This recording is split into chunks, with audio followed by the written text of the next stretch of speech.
Hey guys, it's Vampire Mike from Sega CD Universe. So I'm in my basement again. I installed all new lighting down here, so it's much brighter, so hopefully you can see me. And that's why the new locale. So I'm doing a video that I don't think I've done before. If you've watched the channel, you'll know that I'm a big Corey Haim fan. I was pretty sad when he died. Grew up watching his films, was a fan, thought he was funny, and you know, sad how he died and how he had a drug habit for a while up until near the last couple of years. So anyhow, this is my collection of Corey Haim films. The only two people that will probably watch this are my buddy from YouTube, Brendan Boone, who comments on my Corey Haim video I have up, and Samantha from Staten Island, because she's a huge Corey Haim fan, so anytime I get a new Blu-ray or I find out if the Blu-ray's region-free or not, I kind of chat back and forth with her a little bit about it. So here's my Corey Haim collection in no particular order, and I will just briefly talk about each movie if I remember them. Some of them I haven't seen in a while. So the first one we're going to start off with a little bit of an obscure one, Shark City. It's this movie about this guy who gets into a gambling debt and he has problems paying it off, and they're going to come after him. Corey Haim is one of his friends. So not a small part, but not a big part either. Then we have one of his great films I have on Blu-ray, Lucas. This has become, I think, pretty rare, and I think the DVD's a little pricey too. It's a great coming-of-age story about this young kid played by Corey Haim who's advanced, doesn't really have friends, he's very nerdy, and he makes friends with Kerry Green from The Goonies. Charlie Sheen becomes a friend, but you know, it's like a coming-of-age story, really cute, sad. Winona Ryder's in it, who I love, so really cool movie. Then we have the Crank Collection. These movies are awesome, action-packed, and over-the-top. I love these films. Corey Haim plays like this dirty pimp. He's really goofy and, you know, arrogant and stuff. It's very funny. It's a good little role. He's in Crank 2. Then I have here another kind of obscure one. This is the Backlot Murders on Blu-ray. This was a horror film with Corey Haim, and who's the other people you'll know from this? Priscilla Barnes from Three's Company, and Charles Fleischer from Who Framed Roger Rabbit, who you'll probably know as well. How it was directed by David DeFalco from Dark Force Entertainment. So Dark Force and Code Red put this out. It's just the Blu-ray. I don't remember what I paid for it, but it looks good. I put the DVD version I had in there as well, just to make it a two-pack. It's a pretty cool little horror movie. The ending's a little annoying with some of the characters, but overall the movie's pretty good. It's a pretty good B horror movie. Speaking of B movies, Snowboard Academy with Jim Varney from Ernest, and Bridget Nielsen, and of course Corey Haim. This one was about Corey Haim and his brother are working for their dad at a snowboard academy, and they're not doing well, and there's some sort of underhandedness going on, and I think Corey Haim is trying to fix up the snowboard academy or something. It was a cute little comedy. It wasn't amazing, but it was fun. Then we have another really small part in Trade-In. This is a story about this kind of stereotypical Italian-American car dealer, and he has this dream. He's like dating this girl and he's having problems and whatever, but he has a dream at one point, and in the dream he meets Corey Haim, and that's Corey Haim's bit part. This is probably the worst Corey Haim movie. It's kind of hard to get through. It's Corey Haim and Corey Feldman in Busted. Busted is a really bad cop comedy, which is supposed to be like Police Academy, but it's just really, really poorly done, really silly and stupid. It's difficult to watch. Corey Haim was obviously on something while filming it. I don't even think, from what I remember reading, that he showed up for much. So this is my least favorite out of their films. The guy that supposedly molested him, what's his name? Is his name even on the back? I can't think of his name. He's an Italian last name. Dominic Braccia from Friday the 13th part, whatever. He's in it. So anyway, Busted. It was alright, you know, it's not a good movie.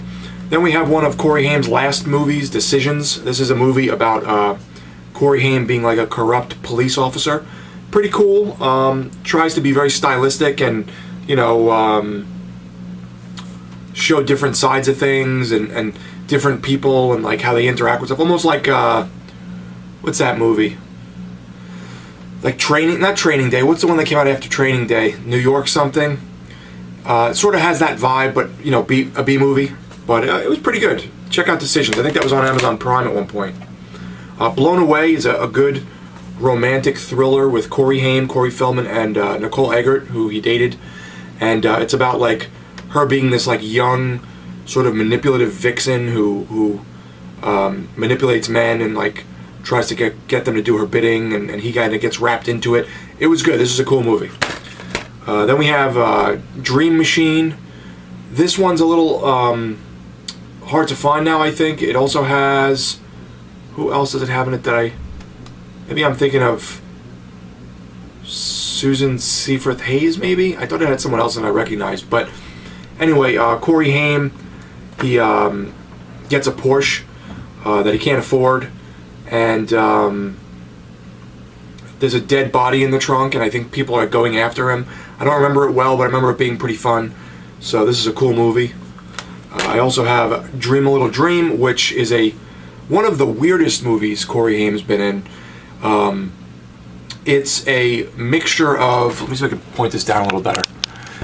It's a mixture between a teenage movie with a old person film. It sort of doesn't know what it wants to be. Corey Haim and Corey Feldman are friends in high school, and they find out you can... Well, I don't know if they find out. The Neighbor by Jason Robards, he finds out you can jump into other people's bodies or something. And Corey Feldman switches bodies with Jason Robards, so now Jason Robards is young again, and they're trying to switch things back around. But it's sort of... It's like it was made for teenagers, but then halfway through the film it switches to more of an adult movie. It's weird. It's hard to explain. It's a good movie.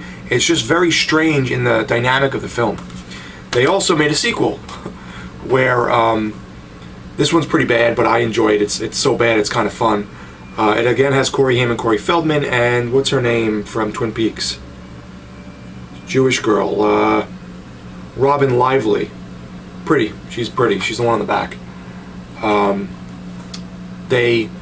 Jason Robards' character dies, so they find these sunglasses that he mailed them that help them. I don't know if it's do some kind of telepathy or speak to each other with their minds, or it does something weird, and these bad guys are looking for it and chasing them, and they're trying to, outmaneuver them.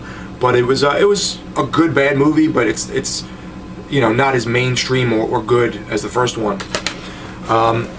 This one's a little under the radar. This is Never Too Late. This is an interesting one. I like this one. This is Olympia Dukakis, Cloris Leachman, and Corey Haim. And one of them, I forget which one, I think it might be Cloris Leachman, is his grandmother. Or maybe it is Olympia Dukakis, I don't remember. Is his grandmother, and he's like a actor in like plays, like these weird S&M Romeo and Juliet plays and stuff. And he's trying to help them figure out how the nursing home they're in is stealing money from the people in the nursing home, so that when they die, like the relatives don't get the money because they're filtering it through the nursing home. It was a pretty cool little movie. If you like things like, I don't know, old Hallmark shit or like Murder, She Wrote, you'll probably like this. It's cute. I don't know if this is hard to find anymore. It was at one point. This is becoming hard to find. It's Firstborn on Blu-ray. This stars Christopher Collette from Prayer of the Roller Boys and a bunch of other stuff. Terry Garr and Peter Weller from RoboCop. Christopher Collette and Corey Haim are brothers, and Terry Garr's the mom, and she's dating Peter Weller, and he's a real like drunken loser, always coming up with a scam or some way to make money. You know those kinds of people. I know I do. And they're like having it out with him, and then the mother starts drinking, and they're trying to kind of like snap her out of it and get her to realize it's a bad situation. Kind of again like a coming of age type of story. It was good. Corey Haim was pretty young in this. Then we have the big guilty pleasure of mine, National Lampoon's Last Resort with Corey Haim and Corey Feldman. This is when National Lampoon's really went downhill. Corey Feldman has an uncle who runs this resort that's doing really poorly, and he invites him there to try and help bring the island and the resort back to its glory days from like the 70s. and they go there and just like goofy, silly hijinks ensues, really weird interactions and strange voiceovers, and there's a Lost Boys reference in it, which is great. It's such a silly, bad, cheesy B movie, but I really like this one. I wish it would get a Blu-ray release because it's not the best quality, but it's probably never going to. This is really hard to find now. Watchers and Watchers 2. Corey Haim was not in Watchers 2, but he was in Watchers 1. It's about a dog who I think is from, I want to say he's either a science, I think he's a science experiment, and these aliens or monsters are looking for him. So Corey Haim is trying to like escape their grasp and save the dog. But the dog has powers. It was a cool little sci-fi movie. It's based off of a novel by Dean Koontz, so you may have heard the name before, but if you could check that out, that's pretty cool. Then I picked up this date night pack. Corey Haim is in this with Murphy's Romance, who has Sally Fields in it. And this is a cool little like romantic comedy about Sally Field moving to a new town after her husband and her got divorced. The husband tries to come back into her life, but he's like a lowlife. And James Garner and her are hitting it off, but he's much older than her. So there's sort of a weird dynamic, but you know, he's very good to the kids and stuff. So it's a cute movie. I would check that out if you like that kind of stuff. This one's really good. Again, sort of under the radar. Prayer of the Roller Boys. This is Patricia Arquette, Corey Haim, and again, Christopher Collette. This is about a street gang in the future who is like a racist street gang who goes around selling this new drug called, I don't remember the name of it. I don't know if it says it on the back. It just says inner city warfare, blah, blah, blah. Yeah, it doesn't say the name of the drug, but Corey Haim is a, I think an undercover, no. Patricia Arquette is an undercover cop, and she kind of enlists Corey Haim to help her stop this gang. And it's a pretty cool futuristic sci-fi movie, so check that out if you like kind of futuristic, post-apocalyptic sort of movies. Then we have Just One of the Girls, which is a like, I think loose sequel to Just One of the Boys, and it's about Corey Haim dressing up as a girl to, I think it was like get in with Nicole Eggert and save himself from a bully, and it just starts getting further and further along until everyone realizes he's a woman by the end, a boy by the end of the movie. But it's a cute little romantic comedy, really goofy. Then we have the most popular of all, The Lost Boys. It's a great teenage vampire movie. If you haven't seen it, you definitely should check out The Lost Boys. He also has a bit part in, I want to say it's The Tribe. I don't think he was in The Thirst. I think he passed away by the time The Thirst came out, so they had a nod to him in the film.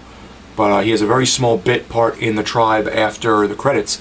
But one of my favorite movies and one of my favorite vampire movies, so check that out if you haven't seen it. It's a classic. Then we have another classic, License to Drive, where Corey Haim steals his grandfather's old Cadillac to go out on a date and ruins it, and hijinks ensues, him and Corey Feldman and, what's her name? Heather Graham. Really good movie. This is a cute movie. Again, sort of a fun teenage movie, but I think parents would enjoy it as well. Then you have with Amy Dolenz and Corey Haim, Demolition University. This is the sequel to Demolition High, which is like Corey Haim being in this school and like taking out these terrorists. This is the second one. This is an old picture. He's not this young in this film. He's older in this film. But they used an old photo of him for some reason. They're both cool movies, you know, just fun B-action movies you'd see on like 2 in the morning. The first movie doesn't have a DVD release, so I only have this one. Fever Lake with Bo Hopkins and Mario Lopez. Obviously Corey Haim as well. This is a pretty interesting horror movie where they go out for this like house by the lake and they find out that it's got some evil omen or some crap, some curse, and they start changing and things start happening and people start dying, and it was pretty good. This didn't get a Blu-ray release either. If I have the Blu-ray, it got a release. If not, it obviously didn't. I even have some from other countries because they don't make certain ones in America on Blu-ray. These are VHS to DVD rips. Fast Getaway and Fast Getaway 2. My buddy Neil bought me these years ago from a convention.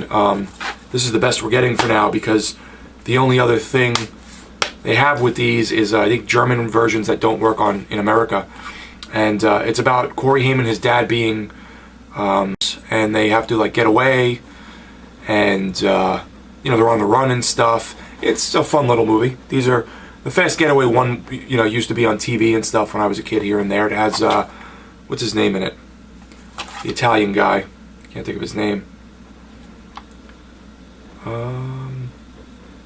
His name's not on the back. I can't think of his name, but the father is Leo Rossi. You'll know him.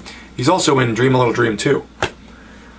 Then we have the German Blu-ray of the 00 Kid. I put the DVD in there as well. It's a region-free release. It's only 1080i, which kind of stinks, but this is another guilty pleasure of mine. It's Corey Haim being like he works for some agency, like FBI type agency, as like a mailman, or gets coffee or whatever, and he gets wrapped up in this crazy thing where he's delivering a package, and he gets involved with this guy who's getting shaken down for like this secretive government thing, and he's now on the run with Nicole Eggert, trying to get away from the bad guys and doesn't know who to trust. It's a fun little comedy. Then we have Do Not Disturb, Pray for Death, aka New Terminal Hotel, which is the longer uncut version. This stars Stephen Jeffries and Tiffany Shepis, as well as a small part of Corey Haim. Stephen Jeffries is the guy from 976 Evil, which I really love, and Fright Night. It's about him being in a seedy hotel, and he's like a screenwriter, and he's murdering people in the hotel for sort of like a, I guess, revenge, but he's sort of, I don't know if he's getting inspiration by it, but Corey Haim has a small part where he's one of these guys that he runs into in a bar, if I remember correctly. Funny side story, I bought the Blu-ray of New Terminal Hotel, and I was going to get rid of the DVD, and because it was longer and it's a Blu-ray, but it was from the UK and it wasn't region free. I didn't know that, so I picked it up and I ended up selling it. I sold it on eBay to Tiffany Shepis and her husband Sean something, I can't think of his last name. It's a Hispanic last name. He's a producer and a writer for TV shows, but he happened to see it and he's like, oh yeah, my wife's in the movie and I really want the film. What weird coincidence, but so I ended up selling it because I couldn't use it and just kept the DVD for now. And finally, this is a movie that got a release and then they changed the name and I think cut it up a little bit, and or maybe they didn't cut it up, but they gave it a new name, and that's American Sunset, aka I think it's The Hostage Game. So this was like pre-ordered for me as like a Christmas gift one year, years and years ago,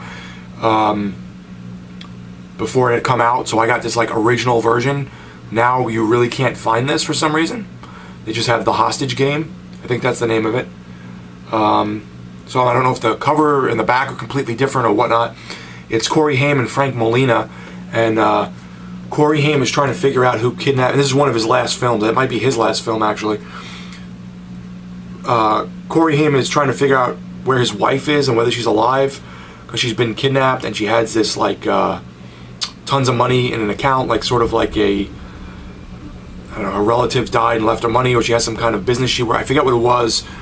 And Frank Molina is a private eye trying to help him, but he's like sort of I think he's an alcoholic, and they start like butting heads, but then by the end of the movie they become friends and they like, bond emotionally about things that have happened to them, and then they solve the mystery of where the wife is and what happened, etc. It's a cool little movie. Oh, blurry there. It's a cool little movie. It goes off the rails a little bit, but it's definitely a good sort of like buddy, private eye type movie. It's an interesting one, and I think people don't talk about it much. But those are my Corey Haim movies right now from November, 8th, 2019. If he comes out with any more, in terms of like parts that were filmed that were never put out, like I really want to see Dead Sea, but it never got a release that I'm aware of. Universal Groove never got an official release on DVD or Blu-ray, but I have a download of it. That's on Daily Motion if you want to see that. So you can watch that as well. That was like a really sought after film in the Corey Haim, fandom that eventually got leaked on the internet. But if he has any bit parts that come out again in the future, I'll definitely buy the movies. Or if any of his movies get Blu-ray releases from other countries or in America, I'll pick them up if they're region free. But it's kind of hard when you don't know all the time with these kind of lower budget films whether they are region free. Not everyone buys them and then chimes in on whether they're region free or not. So anyway, this is my Corey Haim films. Hopefully you liked the video and you're a Corey Haim fan. And that's it, really. Tell me, guys, if you've seen any of these movies or if you're going to watch any of them or if any of them sounded interesting to you. Thanks, guys, for watching. It's Vampire Mike from Sega CD Universe. Be good.